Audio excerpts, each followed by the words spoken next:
Hello friends, welcome to sky neat nature. నేను వీణా సురేఖ. అందరూ ఎలా ఉన్నారండి? బాగున్నారు కదా?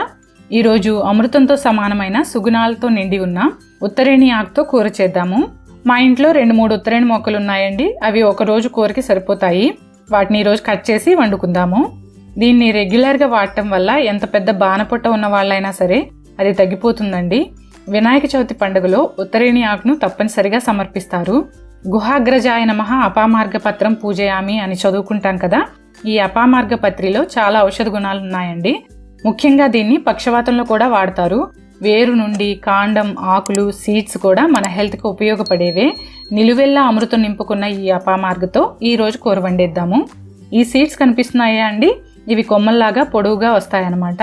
ఆ సీడ్స్ని ఉత్తరేణి బియ్యం అంటారు.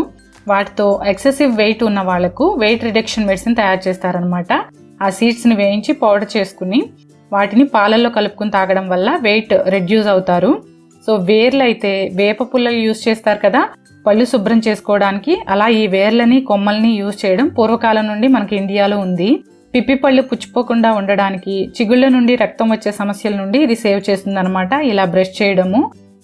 ఈ ఆకుల్ని ఇప్పుడు మంచిగా కట్ చేసుకుని క్లీన్ చేద్దాము. శుభ్రంగా ఉన్న ఆకుల్ని మాత్రమే ఇక్కడ తీసుకుంటున్నాను. వీటిని ఇప్పుడు డస్ట్ అది లేకుండా నీళ్లతో ముందు శుభ్రంగా క్లీన్ చేసుకుంటున్నాను. తర్వాత సాల్ట్ వాటర్లో 2 నిమిషాల పాటు ఉంచి క్లీన్ చేసుకుందాము. ఆకుకూరలు ఏవైనా సరే ఇలా సాల్ట్ వాటర్తో క్లీన్ చేస్తే శుభ్రంగా క్లీన్ అవుతాయండి. ఇంతకుముందు మీరు ఎప్పుడు ఈ ఆకుకూర తినకపోతే తప్పకుండా ట్రై చేయండి. ఆకులు పచ్చివి జ్యూస్ గాను, ఎండిన ఆకుల పొడిని కూడా తీసుకుంటారు. అలాగే వేర్ల పొడి అవి కూడా తీసుకుంటారనమాట. ఆకులు పచ్చివి తింటున్నప్పుడు చాలా లైట్ బిట్టర్ టేస్ట్ ఉంటుందండి. కుక్ చేసామనుకోండి అది కూడా ఉండదు. నేను ఇప్పుడు లీవ్స్ అన్ని శుభ్రంగా కడిగి కట్ చేసేసాను. అలాగే 1 కప్పు శనగపప్పును కూడా కొంచెం పలుకుగా ఉడకబెట్టుకుని పక్కన పెట్టుకున్నాను. కొంచెం పప్పు పలుకుగా ఉంటే మన ఫ్రై బాగుంటుందండి, అందుకే కొంచెం పలుకుగా ఉంచాను. ఇప్పుడు కడాయిలో ఆయిల్ వేసుకుని తాలింపు గింజలు 2 ఎండుమిరపకాయలు వేసి వేయించుకుని అందులోకి కట్ చేసిన వెల్లుల్లి వేస్తున్నాను. వెల్లుల్లి మంచిగా వేసుకుంటే టేస్ట్ బాగుంటుంది.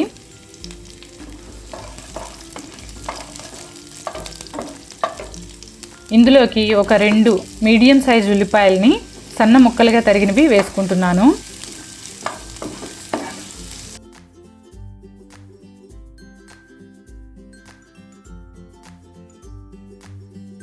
ఇవి మంచిగా వేగిన తర్వాత ఆకుకూర ఇందులోకి వేసేసాను. ముందు మూత పెట్టకుండా దీన్ని కొంచెం వేయిద్దాము.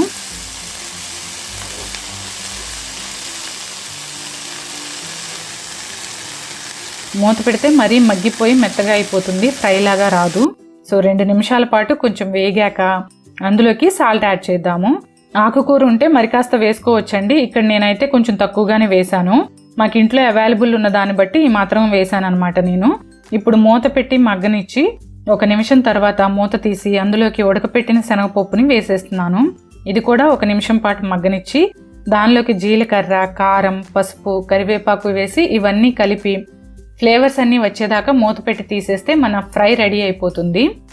టేస్ట్ కూడా చాలా బాగుంటుందండి. తప్పకుండా అప్పుడప్పుడు వండుకోండి.